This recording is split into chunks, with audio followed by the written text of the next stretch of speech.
अकोला जिल्हा परिषदेच्या शिक्षक बदली घोटाळ्यात मोठी कारवाई करण्यात आली आहे।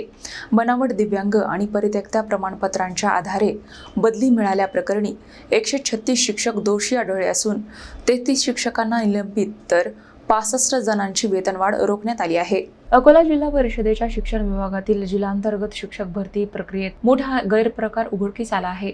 चौकशीत तब्बल 268 शिक्षकांनी बदलीसाठी बनावट दिव्यांग आणि परित्यक्त्या प्रमाणपत्रे सादर केल्याचा आरोप समोर आला आहे। यापैकी 136 शिक्षक नियमबाह्य बदलीसाठी दोषी आढळले आहेत। मुख्य कार्यकारी अधिकारी अनय नावंदर यांच्या आदेशानुसार 33 शिक्षकांना निलंबित करण्यात आले असून 65 शिक्षकांची वेतनवाढ रोखण्यात आली आहे। यापूर्वी या प्रकरणात प्रभारी गट शिक्षणाधिकाऱ्यासह 5 जणांवरही निलंबनाची कारवाई करण्यात आली होती।